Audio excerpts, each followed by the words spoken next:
Olá, tudo bem? Estamos começando mais um CRA São Paulo Entrevista, que você também pode acompanhar através do nosso podcast, do ADMcast, no Spotify.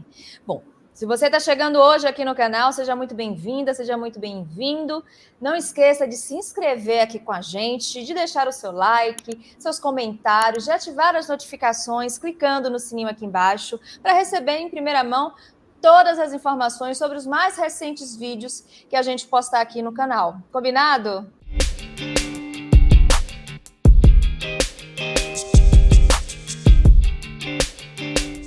Hoje, como o nosso tema é RH estratégico, a gente tem o prazer de chamar a administradora Isa Reis de Araújo, ela que é chefe de aquisição de talentos na Rodobens. Tudo bem, Isa? Seja muito bem-vinda.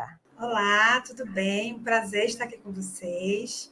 Vamos lá, vamos conversar um pouquinho, vai ser um bate-papo bem legal. Prazer, Com viu? certeza, prazer todo nosso. E para a gente iniciar, né, eu acho que fica bacana a gente explicar para as pessoas o que vem a ser, né, RH estratégico. Olha, o RH estratégico é aquele que utiliza mecanismos de automatização de processo, digitalização, people analytics, usa a gestão de dados como uma ferramenta para aprimorar, para otimizar processos, para que ele possa estar trabalhando de uma forma mais estratégica, apoiando na tomada de decisão, né? Estruturando processos e saia do operacional. Então, quando nós utilizamos dados dentro do RH, nós começamos a pensar soluções, propor soluções, ter uma maior influência, um papel consultivo, né? E estar ali junto com o negócio, de fato, trabalhando a estratégia. Excelente, Isa. Agora, uma curiosidade, a gente está vivendo aí ainda, né, uma revolução tecnológica. Eu falo ainda porque a cada 6 meses é uma nova tecnologia que chega, que impacta e o sistema precisa se reorganizar para acompanhar. Então, a gente está aí com essa experiência e eu gostaria de saber, na sua opinião, como a tecnologia pode ajudar nesse processo, né, de retenção de talentos, nesse processo de seleção. Olha, nos últimos anos, especialmente da pandemia para cá, né, nós começamos a utilizar cada vez mais a inteligência artificial. Né? E quando fala de recrutamento e seleção, de atração de talentos, e até mesmo da retenção, é muito importante entender que tipo de mecanismo ou metodologia você vai utilizar para poder tornar a tecnologia um parceiro, né? Mas sem esquecer do lado humano. Então, a inteligência artificial vem para nos apoiar, para estruturar processos, para otimizar processos. A tecnologia é muito bem-vinda, mas nós não podemos esquecer do fator humano, né? Não robotizar as relações, utilizar da melhor forma, entender como utilizar. Cada caso é um caso, cada empresa tem uma cultura.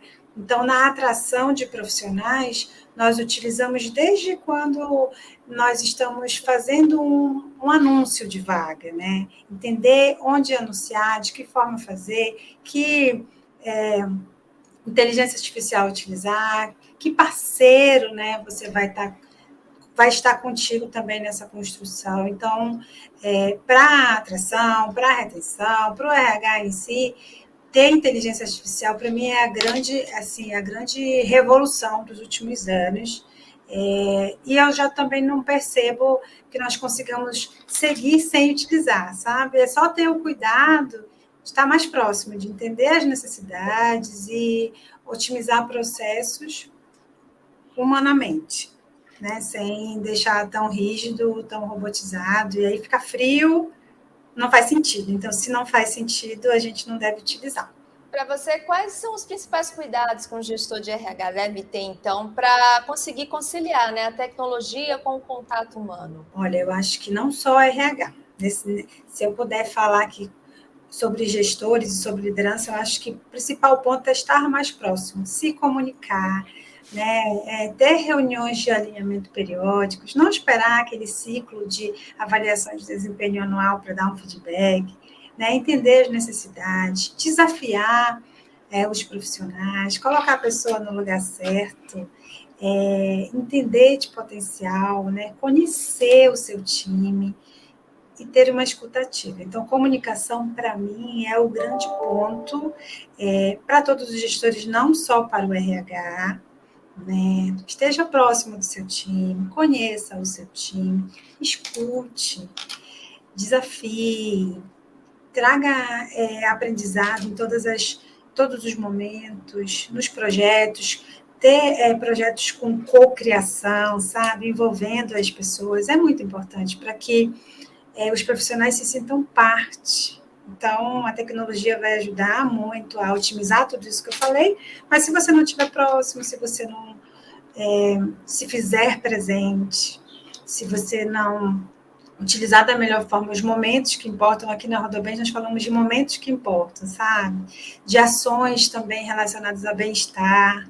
Então, o gestor, ele precisa estar muito atento aos sinais. Nós também temos aqui um apoio, uma plataforma que nossos colaboradores usam para apoio psicológico, se necessário, né? Entenda, observe o que está acontecendo, esteja disponível, porque você cria um ambiente seguro, de segurança psicológica, e as pessoas podem trocar com você, e aí sentirão, sem dúvida, menos esse distanciamento que, naturalmente, alguns modelos de trabalho, né, 100% remoto, até mesmo híbrido, causam. Essa sensação de distanciamento, ela pode ser resolvida se os gestores estiverem próximos, se eles ouvirem, se eles prestarem atenção nas nuances.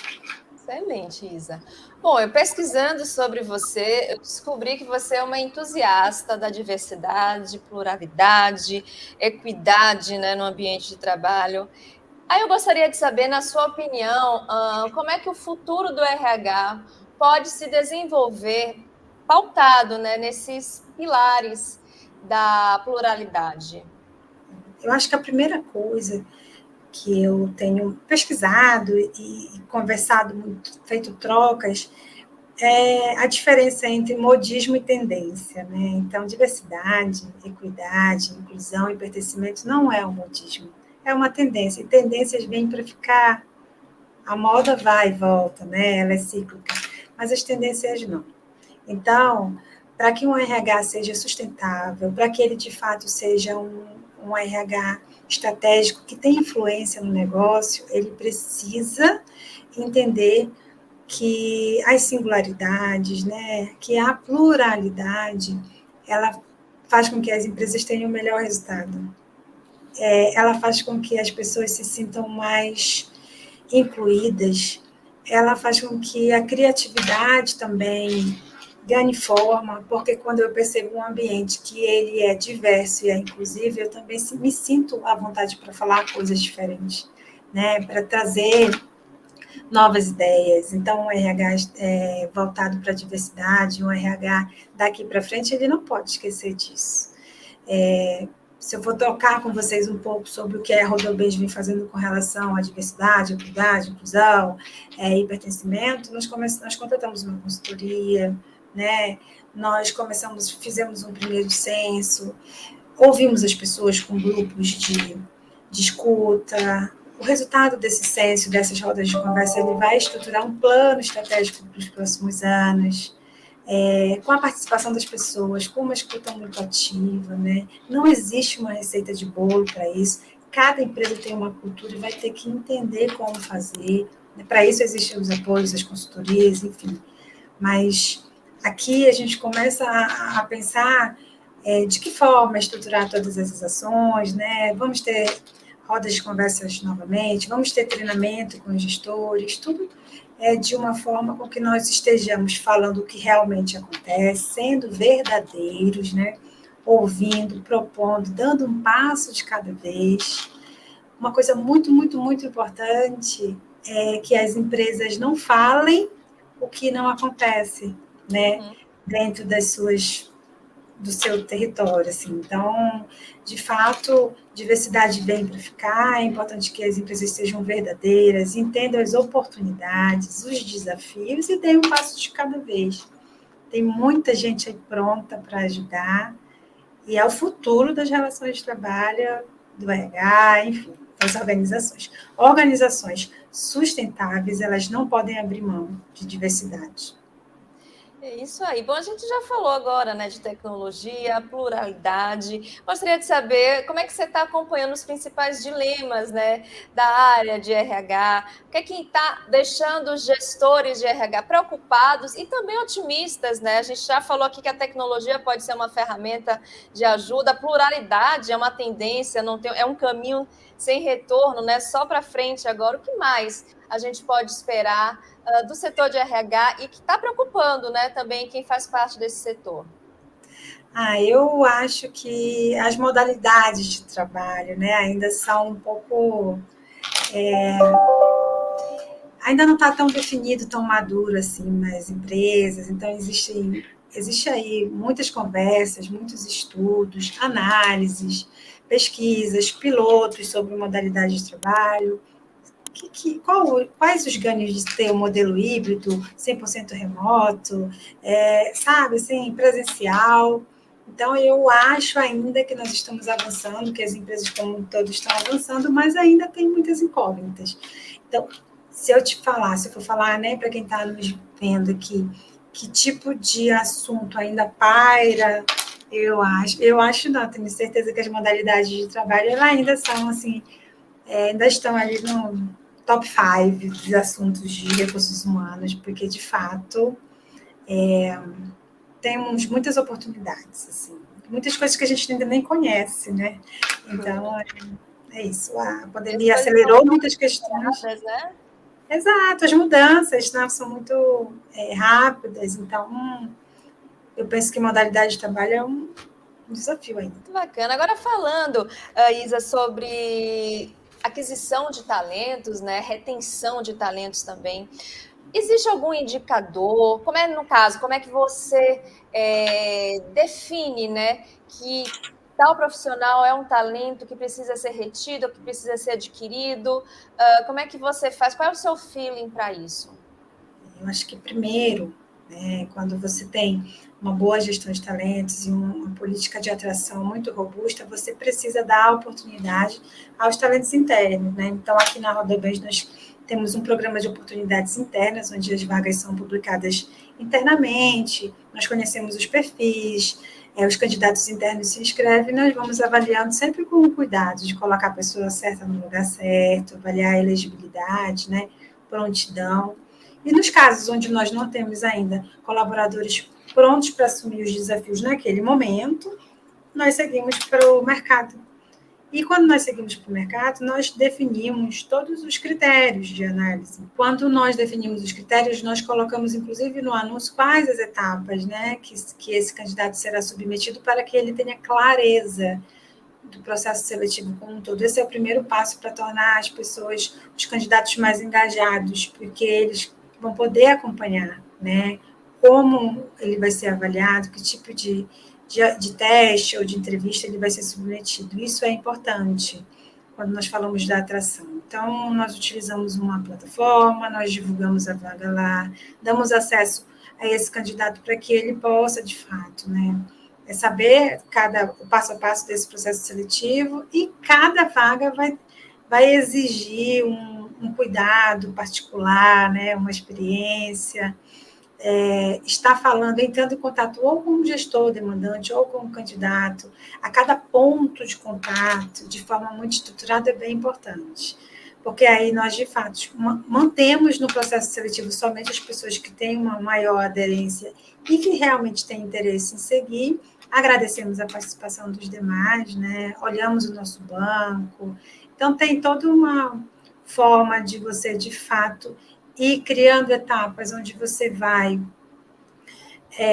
estratificando dados, entrando em mais detalhes, entendendo se aquela pessoa realmente está pronta para aquele desafio, né?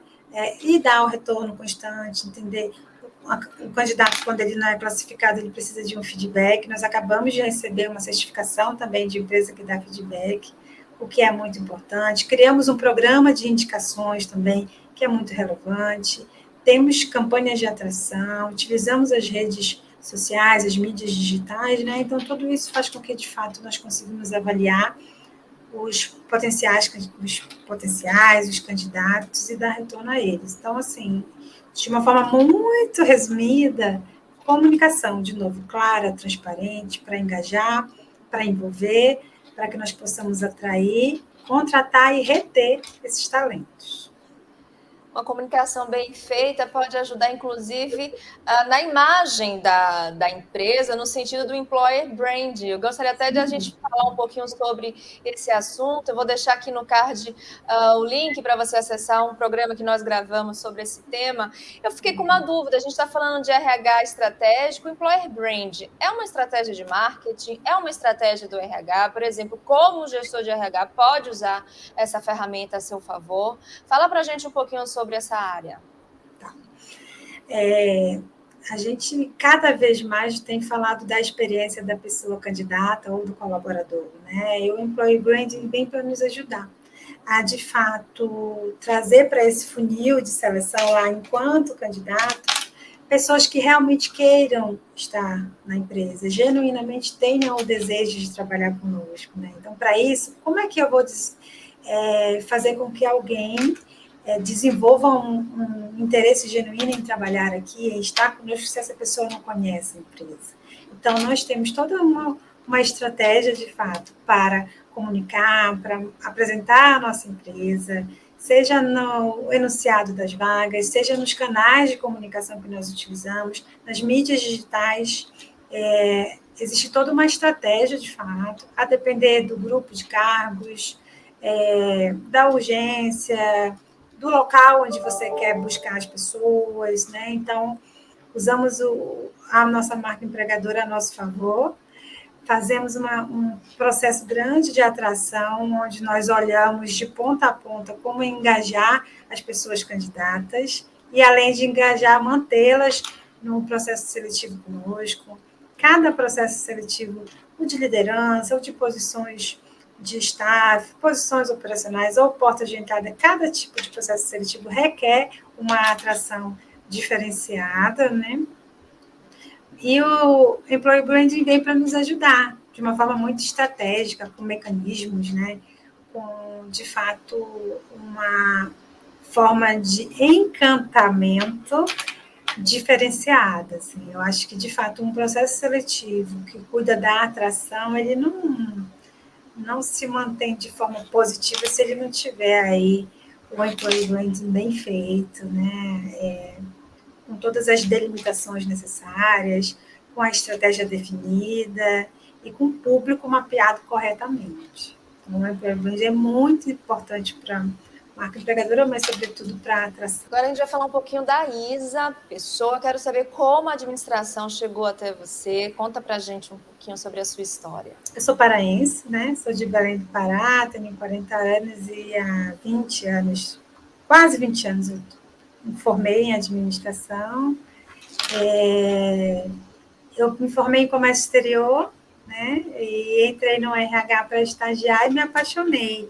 Então, minha primeira experiência profissional foi no RH como estagiária, em uma mineradora, e me apaixonei, aí fui fazendo especialização, algumas formações, né? O RH entrou na minha vida de uma forma muito especial, assim, porque, de fato, de novo, né? Eu nem passava pela minha cabeça trabalhar com recursos humanos, e foi me encantando com o desenvolvimento humano, com o recrutamento, pude ter muitas experiências, muitas trocas relacionadas a posições de business partner, recrutadora, com programas de fomento, né, de jovens aprendizes, estagiários, trainees. Sempre me envolvi muito com os programas de formação. Tem aí também uma história com universidades, com voluntariado, né? Então, o RH para mim, de fato, veio, eu fui estudando, me envolvendo, avançando, evoluindo na carreira, depois assumi algumas posições de liderança. Quando eu engravidei, eu parei um pouquinho, né? Casei, tive meu filho, parei um pouquinho, retomei trabalhando com a área de telefonia, telecomunicações, enfim. Então, passei aí por cervejaria, por telecomunicações, agroindústria, mineração, de serviços, né? Então, agora eu estou na Rodo Bens encantada com serviços financeiros, com consórcio, banco, corretora, estou estudando, conhecendo muito, né? Fiz algumas especializações, formações de desenvolvimento humano para poder entender. Cheguei a cursar psicologia também, mas acabei não concluindo, e a administração foi tomando corpo, foi, né, ganhando força, e eu sou encantada. Adoro o que eu faço, não me vejo fazendo outra coisa. Acabei assumindo também a vice-presidência da Associação Brasileira de Recursos Humanos no Pará, Conselho Deliberativo, né? Então, assim, não sei fazer outra coisa, gente, a não ser que seja recursos humanos. E nos últimos anos da minha carreira, ele está totalmente voltado para a atração de talentos, de uma forma assim, apaixonante, porque comecei a me dedicar e a estudar muito employee branding, né, marca empregadora, diversidade, equidade e inclusão, e os programas que eu já cuidava, já cuido há muitos anos, então adoro, sou apaixonada por Maravilha, RH, não me vejo fazendo outra coisa, gente. São 20 anos de RH. a gente percebe isso quando você fala do RH, você fala com um brilho nos olhos, com muito carinho, isso é muito bonito, Isa. Falando, né, a gente está aqui batendo um papo sobre RH estratégico, você, como líder de aquisição de talentos, o que hoje você define como um colaborador talentoso? Eu não sei se essa pergunta faz sentido ou não, mas o que é que você leva em consideração quando você está buscando uma pessoa talentosa? Acho que é esse brilho no olho que você falou. É diferente, sabe?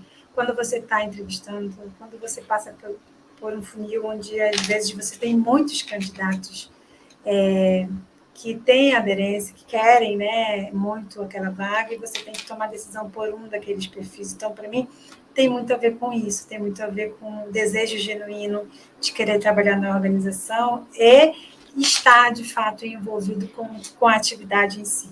O quanto você vê valor naquilo, o quanto faz sentido para a tua vida, isso é determinante. Então, assim, de verdade,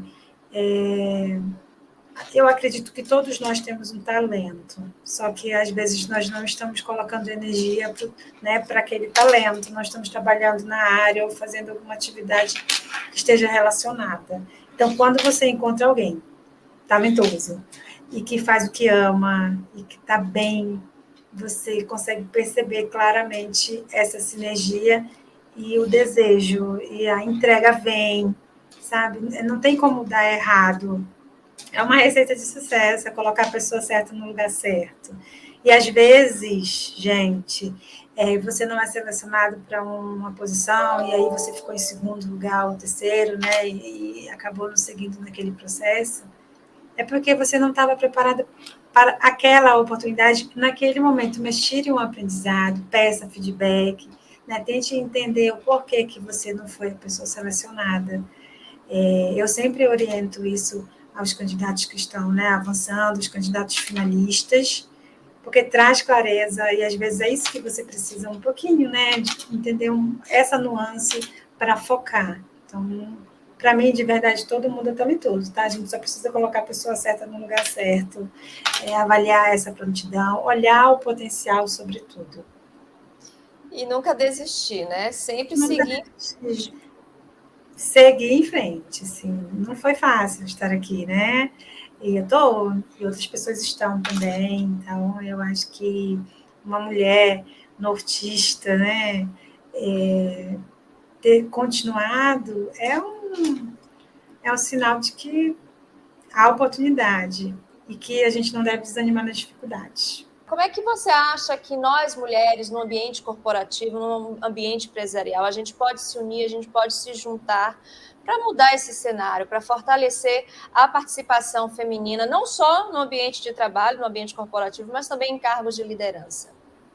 Olha, assim, eu acredito que as mulheres elas precisam se permitir mais quando eu, por exemplo, divulgo uma vaga que ela não acha que ela está totalmente aderente. As mulheres, de uma forma geral, elas só se inscrevem no processo seletivo quando elas têm certeza de que elas estão prontas. E, às vezes, aquela vaga, ela pode não ter sido descrita da melhor forma. por uma série de questões, ou o analista, o recrutador, quando conhece esse perfil, fala, caramba, eu acho que realmente para essa vaga ainda não é, mas tem uma outra. Ou então, neste quesito, nós podemos flexibilizar, ela tem potencial. Olha, essa mulher que interessante, ela trouxe questões durante o processo seletivo que eu nem havia imaginado. Então, se permitam, se inscrevam, sabe? Os homens, eles se inscrevem e acabam ficando. E tem uma coisa muito interessante que é aquela corrida de obstáculos, né? Que muitas das mulheres passam, porque elas fizeram faculdade, pararam porque casaram ou para ter os filhos, depois retomaram, e aí, enquanto isso, o homem continua, né? E aí a gente acaba generalizando, porque, de fato, quando você vai comparar, as mulheres elas têm investido muito mais na formação, muito mais na especialização, elas se dedicam muito mais, mas quando elas são submetidas a um desafio, elas têm medo de não ser boa o suficiente. E aí elas se retraem e o homem vai. Então, minha orientação, ou como é que eu vejo? Se inscrevo, porque eu, quando estou selecionando, eu olho outras questões, outras variáveis que nós não controlamos, e que às vezes as candidatas desconhecem, né? Então, elas não se inscrevem os homens, eles acabam evoluindo. Então, a união das mulheres, ela está muito mais relacionada a grupos de mentoria para mulheres, que nós temos muitos, para trocar essas experiências, coach, comunidades, né, de mulheres. Então, se eu não me sinto segura, se eu tenho dúvidas, que tal seria eu trocar com uma outra mulher nessa mesma condição para ver como é que ela vê, né? Trocar ideias, conversar, network, se inscrever em processo seletivo, conhecer o que o mercado está buscando. Outra coisa muito importante, se você receber uma abordagem lá no seu LinkedIn, e ainda que você esteja trabalhando, pare para ouvir. Isso é importante, você vai ter insumos ali para entender por que o seu perfil foi interessante para aquela abordagem, né? Então, as mulheres precisam se permitir mais, arriscar mais, porque isso vai cobrar fazer... menos. Se cobrar menos, isso vai fazer toda a diferença. Eu acho que esse é o grande ponto ali. Com Que certeza, Isa. Bom, vai... infelizmente, a gente está chegando ao finalzinho desse programa. E antes, né, de eu pedir os seus contatos, que eu sei que muita gente que está nos assistindo vai querer te seguir depois aqui do nosso CRA São Paulo Entrevista, eu vou te pedir uma dica de leitura. Pode ser sobre o tema da gente hoje, né, RH estratégico, como também pode ser sobre um tema que você acha importante, um livro que tenha te emocionado, que tenha te impactado. Olha, tem um livro que eu acho muito interessante, que eu recomendo para qualquer líder, que é o Walk the Talk, né? Que é uma cultura pelo exemplo. E aí nem só líder, tá? Enfim, para todas as pessoas, eu acho muito importante. Tem muitos insumos, assim, uma leitura muito rica, que eu já li e reli algumas vezes, então a liderança pelo exemplo, ela faz muito sentido.